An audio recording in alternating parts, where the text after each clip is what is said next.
बहुत समय पहले की बात है।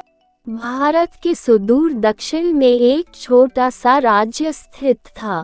राजा द्वारा राज्य का संचालन शांतिपूर्ण रीति से किया जा रहा था। एक दिन अचानक उसे खबर मिली कि एक बड़े राज्य की सेना की एक बड़ी टुकड़ी उसके राज्य पर आक्रमण के लिए आगे बढ़ रही है। वह घबरा गया, क्योंकि उसके पास उतना सैन्य बल नहीं था जो उतनी बड़ी सेना का सामना कर सके। उसने मंत्रणा हेतु सेनापति को बुलाया। सेनापति ने पहले ही हाथ खड़े कर दिए। वह बोला, महाराज, इस युद्ध में हमारी हार निश्चित है।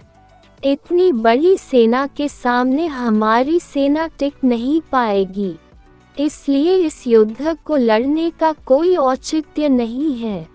हमें अपने सैनिकों के प्राण गंवाने के बजाय पहले ही हार स्वीकार कर लेनी चाहिए। सेनापति की बात सुनकर राजा बहुत निराश हुआ। उसकी चिंता और बढ़ गई। वह समझ नहीं पा रहा था कि क्या करे और क्या न करे। अपनी चिंता से छुटकारा पाने के लिए वह राज्य के संत के पास गया।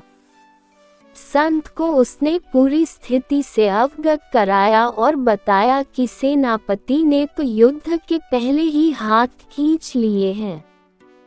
ये सुनकर संत बोले, राजन, ऐसे सेनापति को तो तुरंत उसके पद से हटाकर कारागृह में डाल देना चाहिए। ऐसा सेनापति जो बना लड़े हार मान रहा है, उसे सेना का नेतृत्व करने का कोई अधिकार नहीं है। किंतु गुरुवर, यदि मैंने उसे कारागृह में डाल दिया तो सेना का नेतृत्व कौन करेगा? राजा चिंतित होकर बोला, राजन, तुम्हारी सेना का नेतृत्व मैं करूंगा। संत बोले। राजा सोच में पड़ गया कि संत युद्ध कैसे लड़ेंगे। उन्होंने तो कभी कोई युद्ध नहीं किया है। किंतु कोई विकल्प न देख उसने संत की बात मान ली और उन्हें अपनी सेना का सेनापति बना दिया। सेनापति बनने के बाद संत ने सेना की कमान संभाल ली और सेना के साथ युद्ध के लिए कूच कर दिया। रास्ते में एक मंदिर पड़ा। मंदिर के सामने संत ने सेना को रोका और सैनिकों से बोले, यहाँ कुछ देर रुको, मैं मंदिर में जाकर ईश्वर से पूछकर आता हूँ कि हमें युद्ध में विजय प्राप्त होगी या नहीं। ये सुन सैनिकों ने चकित होकर पूछा, मंदिर में तो भगवान की पत्थर की मूर्ति है। मंदिर में तो भगवान की पत्थर की मूर्ति है, वह कैसे बोलेगी? इस पर सेना की कमान संभाल रहे संत ने कहा, मैंने अपनी सारी उम्र दैवीय शक्तियों से वार्तालाप किया है, इसलिए मैं ईश्वर से बात कर लूँगा। तुम लो यहीं रुककर मेरी प्रतीक्षा करो। ये कहकर संत मंदिर में चले गए। कुछ देर बाद जब वे वापस लौटे तो सैनिकों ने पूछा, ईश्वर ने क्या कहा? संत ने उत्तर दिया, ईश्वर ने कहा कि यदि रात में इस मंदिर में प्रकाश दिखाई पड़े तो हमारी विजय निश्चित है। पूरी सेना रात होने की प्रतीक्षा करने लगी। रात हुई तो मंदिर में उन्हें प्रकाश दिखाई पड़ा। ये देख सेना खुशी से झूम उठी।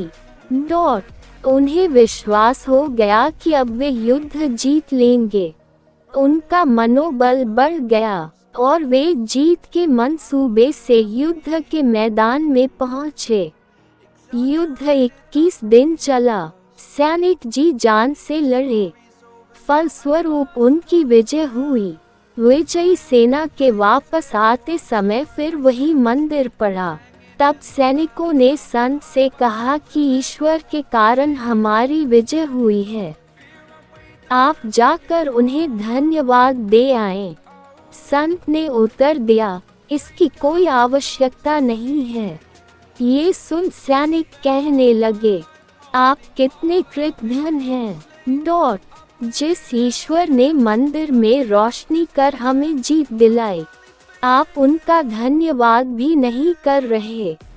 तब संत ने उन्हें बताया, उस रात मंदिर से आने वाली रोशनी एक दिए की थी और वह दिया मैं वहां जलाकर आया था।